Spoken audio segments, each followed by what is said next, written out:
hide and seek. I felt a strange curiosity about my mother and the children in this house, but at that time, the adults thought children were too inquisitive. Even if I told my grandmother or my mother about these things, they would just give me a light swat on the bottom, then tease me with some advice, before returning to their own tasks. Children around 5 or 6 years old have only question marks in their heads. They are curious about everything, so I paid attention to Ming. When I was young, I lived at my grandmother's house. It was unbearably hot, so I had to go there to escape the sun. In modern terms, that place could be called a slum. From east to west, there were narrow alleys that could barely fit 3 people. Each small alley housed more than a dozen families, and the area was filled with small, one-story houses. Of course, my grandmother also had 6 daughters, so they divided the cramped ground floor into smaller rooms. I remember my uncle would stay upstairs during graduation season, which was damp and suffocating, smelling of mildew.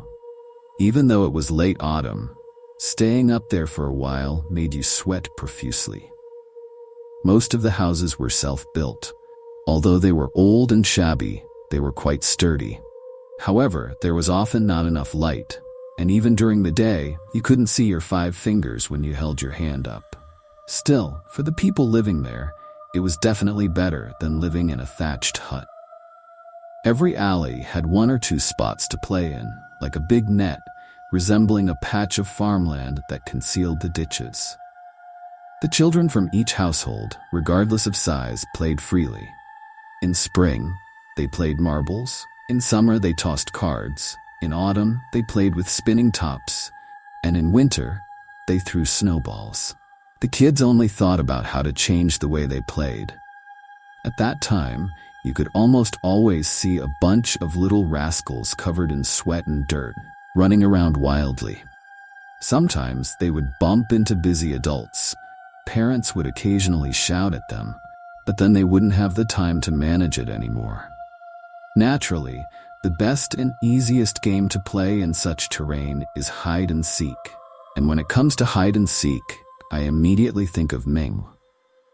Ming's family was not originally from this area.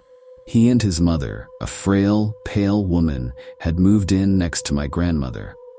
It turned out that the family living there wanted to move to another place, so they rented this house to the 2 of them. Ming's mother was extremely peculiar. Regardless of the season, she always wore a thin floral shirt and brown pants. Every day she would hold a handful of grain to call the hens she raised, which were just as skinny as she was. She didn't like to talk to the neighbors, but she often had to rely on weaving some bamboo products to make a living for herself and her son, such as brooms, rice measures, hats, and so on. Her face always bore a nameless expression of suffering, like a patient with a hard-to-describe illness, or like a child always waiting to be scolded. Her face was the color of withered grain, and her slightly dry, pale lips were quite unpleasant to look at. Every time she saw her son return, her eyes could not hide the disgust and fear that completely contrasted with her caring actions.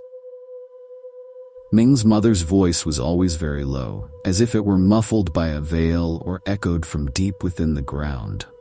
In the heat of the day, it sounded like the dying buzz of cicadas. Although this woman did not like to join in the commotion, you could often hear her talking to her son. However, most of the time it was her speaking, and you rarely heard her son reply. Occasionally, you could catch a few words, because most of the day, Ming played outside, only chatting with his mother in the evenings. A few times, when I woke up to go to the bathroom, I heard movements inside their house and leaned against their window to eavesdrop. But the content of their conversation was very strange, even difficult for me to understand. Just leave me alone. What do you want from me anyway? How long do you want to stay with me? Aren't you leaving yet? In such exchanges, Ming's response was always the same. No. I was curious about this strange mother and son duo, but at that time, the adults thought children were too nosy. Even if I told my grandmother or my mother about it, they would just give me a light swat on the bottom, then playfully lecture me and go back to their own business. Children aged 5 or 6 are filled with curiosity, so I paid attention to Ming. My grandmother's house was originally surrounded by dense forest. Over 100 years ago, towards the end of the Qing dynasty, a few fishermen came ashore and chose this place to settle, which is now referred to as the Fang family area. As for why it's called that, people long ago could no longer clarify the reason. It was simply a habit passed down from previous generations. In this area, children aged 5 to 8 or 9 could easily gather in large numbers to play. So of course, the scene of children playing was never lacking. Since everyone's family situation was similar and not wealthy, the poorer kids seemed to have a natural tendency to help each other. Thus, within just a few days, Ming had rolled around and gotten familiar with everyone. However, he was a bit peculiar. Ming had a very large head, and his features were strange, almost flat with no protrusions. From a distance, it looked like a red balloon that had been inflated, and then carefully had human facial features painted on. His large, round skull was adorned with a few strands of wet, smooth hair, and his thin, white scalp, like fabric that had been bleached too many times, showed prominent purple veins that were clearly visible, resembling drinking straws. His eyes were very small, and his sparse eyelashes made it seem like those eyes were just 2 beans stuffed into a handful of flour. Yet he enjoyed squinting while talking. His nose was not high, but wide and short, slightly sunken at the bottom. His thick lips always curled slightly upward, as if he were sucking on a bitter fruit. Despite not having enough to eat himself, Ming's mother ensured that he had meat and fish every day.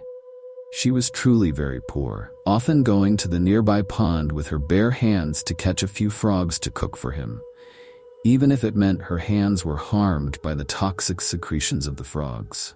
Because of this, we kids were extremely envious of him. Moreover, he didn't talk much, but whenever he did, it was like he was an adult, always lecturing us kids, and we all particularly respected his words. Ming's bare skin always appeared swollen and semi-transparent, like thinly peeled pork skin, and his hands were always damp. Every time I held his hand, it felt smooth and slippery, like holding a bar of soap. Almost every time we played hide and seek, he could always find us, no matter where we hid. Under the tricycle, inside a bamboo basket, in a small dark room, or up in a big tree. Every time we thought we had found a perfect hiding spot, it wouldn't be long before we were discovered. Moreover, each time, Ming would appear behind you, heavily pat you on the shoulder, and then say with a cold smile, "I saw you." According to the rules, the one caught should be the next to hide, but it seemed like Ming didn't like hiding, and everyone else was happy to let him seek. However, in a game like this, once it loses its balance and you get caught too often, it stops being fun. When Ming eagerly invited everyone to play again, he was met with scornful glances. The children quickly dispersed, leaving only me behind. He squinted his eyes, watching their retreating figures in silence. "Why do you always find us?" I asked him as we walked together, since we lived in the same direction. "You guys are too stupid. I've hidden in those places countless times before." His response, as usual, was blunt, but I was used to it. "Then, is there a way for the seeker to never be able to find you?" Before we reached his house, Ming was about to push open the wooden door when I asked him. This time, Ming didn't answer immediately. Instead, he pulled his hand back from the door, walked over to me with a grin, extended his hands, and gently placed his thumbs over my eyes. "Blind it. Just like this. Press down hard with your thumbs and it won't be able to find you anymore." His words were like a drill, and what's more, he actually started pressing harder. My eyes quickly began to feel a sense of pressure. At just over 5 years old, of course, I burst out crying. Ming seemed to realize that something was wrong, immediately withdrew his hands and went into his house, leaving me behind, gently rubbing my sore eyes. That night, I stayed awake for a long time. I could no longer hear my grandma and mother's lullaby-like murmuring, soothing me to sleep. All that echoed in my ears was Ming's words. "Blinded. What a weirdo," I muttered to myself, turning over. Suddenly, it felt like the night was unusually hot. The night breeze should have been cool, but now it was weak and stifling. I felt a sudden tension in my lower body. I needed to pee. I climbed out of the bamboo bed, rubbing my still sore eyes, and went to relieve myself. I mentioned earlier that the alleyways of Fang Family Street were very narrow. In the summer, the houses were like steam ovens, so everyone would set up bamboo mats or beds outside to escape the heat. My grandma's house was at the entrance of the alley, and none of the households here had their own toilets. Adults had to walk more than 100 meters to reach the public bathroom. As for children, they would just use the drainage ditch nearby. I got off the bed and saw that the moon was already up. Because there were so many items scattered around, I carefully avoided the piled-up clutter and suddenly noticed the neighbors sleeping outside. I hadn't paid much attention to it before, but perhaps my eyes were still a bit sore, and I looked around a bit more than usual that night. Stretching out in a line from where I stood, there were several people lying outside each house, all completely motionless, like goods stacked up, indistinguishable from one another. The silver moonlight shone through the cracks in the tattered plastic canopies, illuminating their bare skin, reflecting a strange light. I had seen a plastic mannequin factory around here before, a place that specialized in making mannequins for clothing stores. That day, they were unloading the goods, and a gust of wind blew, scattering the naked dummies all over the open ground. Just like now. I was young back then and found it bewildering, unable to tell if the things lying on the ground were real people or not. But after I finished peeing, I noticed that only Ming's house had no one sleeping outside. Moreover, ever since they moved in, no matter how hot the weather got, neither he nor his mother ever slept outside.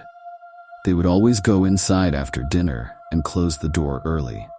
I was just about to go over and take a closer look when, suddenly, the door creaked open and a figure squeezed through the narrow gap, stooped over. Then she straightened up and closed the door quietly behind her. I quickly crouched beside a bamboo rack and looked closely. It turned out to be Ming's mother. Her profile faced me, and there was an uncontrollable excitement and sense of release on her face, like a prisoner finally set free, or a gambler eagerly awaiting the outcome of a game. In her hand, she carried a small fabric bag, the same one she had when they first moved in. The woman seemed a bit uneasy and glanced back inside once more. Then she carefully stepped around the people lying in the alley. It wasn't easy. She hesitated a little and chose to exit through the alley on my side. She passed right by my hiding spot and vanished into the darkness. Fortunately, it seemed she was too eager to leave and didn't notice me at all. But just as I was puzzling over why she would sneak out so cautiously in the middle of the night, the wooden door, which had just been closed, opened again. Ming stepped out. His eyes were not as small as they looked in the daytime. Instead, they glowed brightly. Like a cat's. "She won't get away." "My favorite game is hide and seek," Ming murmured. His voice was low, yet it sounded like that of a grown man, similar to my grandpa's. Then he slipped back into the house. I felt a shiver of fear, and the stifling heat from earlier was completely gone.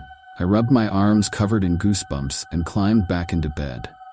The next morning, I was awakened by my family and was about to wash up and have breakfast when I saw Ming's mother holding a bowl of noodles topped with a fried egg, offering it to Ming, who was sitting on a small stool. Ming looked extremely pleased as he accepted the bowl. But I noticed that although the noodles were clearly steaming hot, he wasn't afraid of the heat at all. and slurped them up in big gulps. In the blink of an eye, the noodles were gone, and the bowl was completely empty. But Ming's mother didn't seem surprised at all. She just angrily grabbed the empty bowl, biting her lips, while Ming, after finishing his meal, dashed outside in a flash. Before leaving, he urged me to eat quickly and come play with him soon. I felt that what had happened the previous night was incredibly unreal. Maybe I had just been dreaming and it hadn't happened at all. That's what I told myself to feel better. A few more days passed, and the summer heat began to recede. My happy days at my grandmother's house were also coming to an end. Tomorrow would be my last day. When Ming heard that I was leaving, he merely responded with a casual, "Oh," and then invited everyone to play hide-and-seek again. The other kids, having nothing else to do, reluctantly agreed to play with him. Of course, the outcome was obvious. Ming caught everyone the entire afternoon, missing not a single person. Naturally, I went home with Ming amidst the complaints and grumbles of the other children. After dinner, everyone went to bed early. In the middle of the night, the wind suddenly turned cold, cutting through the air like sharp knives against my skin. I closed my eyes and fumbled around for the blanket, but I couldn't find it. Instead, I touched something round, like a ball of flesh. Opening my eyes, I realized it was Ming, squatting beside my bed, and my hand was resting on his head. He was staring at me with wide eyes, his nostrils flaring. Of course, I was terrified and let out a scream, but he quickly covered my mouth with his hand. "Follow me," he said, turning around and heading outside. It was as if I were under some kind of spell, and I actually followed behind him. The bustling street that had been so lively during the day was now silent and deserted. Back then, there weren't any nightlife establishments like bars or internet cafes, and even TVs were considered luxury items, only owned by a few. At this hour, aside from the night watchman, not even a ghost was out. The sound of our footsteps echoed along the asphalt road, which still held some lingering warmth. He walked in front, neither too fast nor too slow. I didn't know how long we had been walking, but we eventually left Fang Family Street, passing by the grain station and the free market. "Where exactly are you going?" I couldn't help but ask him. "Going to find someone. She wants to play hide and seek with me." He didn't turn back and just kept walking. "Who are you looking for?" I mumbled the question. But this time, Ming didn't answer. He just let out a few chuckles ahead of me, his broad shoulders trembling slightly, causing the loose flesh at the back of his neck to bunch up. I had no idea how long we had been walking. I was almost too tired to keep my eyes open when I suddenly bumped into Ming. It turned out that he had stopped. "You know you can't escape," Ming suddenly spoke. I was utterly confused, but then I realized he wasn't talking to me. He was speaking to someone curled up next to a small grocery store that had long since closed. "I'll follow you for the rest of my life," Ming continued. This place was a junction that connected the main road to the residential area. There was no one around on either side. "I have to try anyway." The person suddenly stood up, holding a bundle of clothes. It was Ming's mother. "You're leaving tomorrow, right?" Ming suddenly turned around, looking at me with a faint smile. I nodded blankly. "You're the only one who's treated me well here?" Ming suddenly reached out his hand, like an elder trying to pat my head. "What are you trying to do now?" The woman abruptly screamed, her voice sharp, like the sound of fingernails scraping against a blackboard. Ming's hand paused midair. For some reason, I instinctively felt that Ming was extremely dangerous at that moment, so I ran to the side of the woman. The woman pushed me behind her with her hand. "I hate this body already," Ming murmured softly, holding his head with both hands. "Why do you always want to play hide and seek with me? I told you before, you can't beat me at this game. No matter where you hide, I'll always be able to find you." Ming raised his hands as if forming a circle and walked slowly towards me. I could clearly sense the woman trembling. Go ahead, hide, run, and then I'll come to find you. I told you, my favorite thing is finding people hiding from me. Ming grinned widely, stepping forward. Go quickly. Don't let him catch us. The woman stretched out her hand and pulled me along, running down the deserted street. Looking back, I saw Ming still standing in place, unmoving, but he extended his hand in our direction. We ran to several places one after another, but each time, before we even had a chance to settle down, Ming would slowly emerge from the shadows. I'm here again. Run faster. Go hide. The woman screamed like she was going mad, then dragged me away once more. I had no idea how long we ran, but both the woman and I were completely exhausted, with her practically dragging me behind. We slumped down, leaning against the iron railing of the pedestrian walkway, gasping for breath. Can't run anymore? Ming poked his head out from between the iron bars, grinning foolishly. I won't run anymore. The woman, suddenly gathering strength from somewhere, lunged forward, pressing her hands around Ming's neck, dragging him to the ground. But Ming kept on smiling. I only ever dealt in goods, never killed anyone before. I've put up with you long enough. You'll be the first. The first one? Really? Ming's voice, choked by the grip on his throat, turned shrill, like the sound of a faucet being twisted shut. Blind it, and it won't be able to find us anymore. I didn't know why, but I suddenly remembered these words and couldn't help but say them aloud. The woman seemed to grasp something instantly and actually pressed her thumbs into Ming's eye sockets. A stream of fresh blood shot out from his eye sockets, splattering all over the woman. But Ming just kept smiling as if he felt no pain at all, making no effort to resist. After a moment, Ming finally lay motionless on the ground. The woman, using up the last of her strength, dragged me to continue running forward, taunting him as she went. I turned my head back to look. Ming was lying there, completely still. In the end, both the woman and I were completely exhausted and collapsed on the ground, panting heavily. The woman's voice seemed to recover its calm tone. I just saved your life, little one, she said smugly, turning her head to look at me. Isn't Ming your son? I asked, trying to catch my breath, confused as to how a mother and son could be like this. He's not my son. The woman frowned, her face twisted like a malicious spirit, both fists clenched tightly. I originally thought he was just merchandise, but I never imagined he'd stick to me like a damned plaster that won't peel off. She continued to grumble. Seeing the puzzled look on my face, she waved her hand impatiently. Why am I even explaining this to you, brat? You wouldn't understand. She stood up and stretched her back. You probably won't be able to see anymore. Always wanting to play hide and seek every day, that damned little devil. Let's see how you'll find me now with your eyes blinded. She said, then suddenly narrowed her eyes and looked at me, like a starving ghost eyeing its prey, making me instinctively back away 2 steps.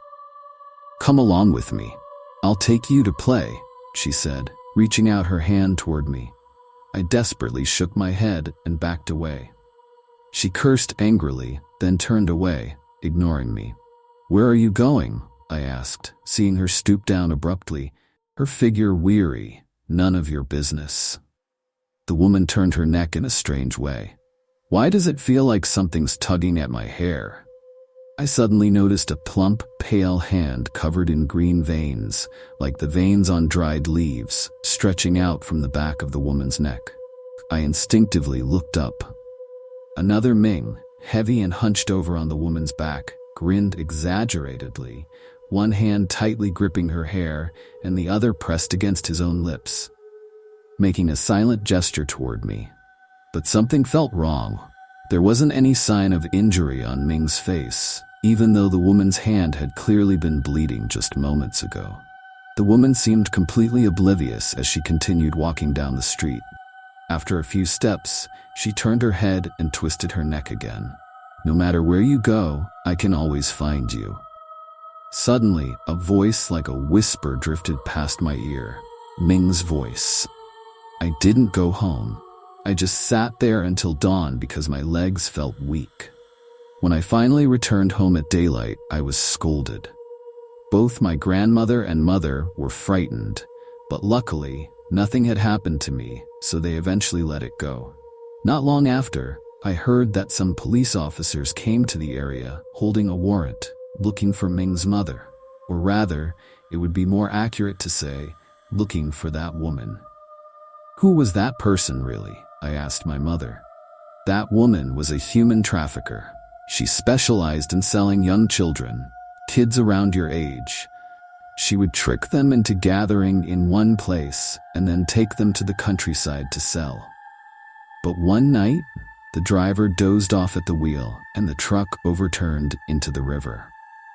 All the children drowned, and it was only several days later that their bodies were discovered. When they were pulled out, their heads were swollen like buns, and green veins stood out starkly on their faces. There were more than a dozen children, lips turned blue, and their eyes were sunken in under the bloated skin on their foreheads. Their whole bodies looked translucent, like radishes soaked in water. The police shared the details and showed the warrant to everyone that day. Only then did people realize what a cruel person she was. She even had her own child, yet she committed such heinous crimes against heaven and earth. Unfortunately, they haven't caught her yet. My mother explained furiously. Ming wasn't her child, I said abruptly. My mother looked a bit puzzled but continued. Who cares about her? Anyway, the police said that before she was reported, she had already tricked a child, often keeping him by her side, probably intending to adopt him as her son. With all the evil deeds she's done, maybe she couldn't have her own children anymore. Mother cursed again. After saying this, she quickly went back to her own tasks. Later, when I returned to my grandmother's house, the place had new occupants. That woman was nowhere to be found. Occasionally, I would overhear neighbors gossiping, saying that someone had seen a frail woman with a boy with the big head in another town. But they still couldn't catch her. It was like the two of them were playing hide and seek with the police. Since then, I often have the same recurring dream. In the dream, I see a group of children playing hide and seek from afar. The kids all laugh and hide, while one child, facing away from everyone, rests his head on his arm against the wall, counting. I happily approach them, wanting to join in. But then the child leaning against the wall suddenly turns around. He has no eyes, only empty sockets filled with dried blood. The skin around his eyes and forehead is pulled tightly, forming several deep creases like ravines. That face is Ming's face. In the dream, I'm so terrified that I stumble backwards step by step. The other children who had been hiding earlier start slowly emerging from their hiding places and begin walking toward me. They are all Ming. They all have the same bloated, big-headed, chubby bodies with squinty eyes, purplish blue lips, and soaking wet skin. Come play hide and seek with us, they say in unison, their voices filled with childish innocence. I always wake up from this dream drenched in sweat. It's as if I finally understand why that woman could never escape from Ming. I always wake up from this dream drenched in sweat. It's as if I finally understand why that woman could never escape from Ming. Thank you so much for watching. If you enjoyed this video, don't forget to like, comment, and subscribe to support the channel. I really appreciate your time and hope to see you in the next video. Take care, and see you soon.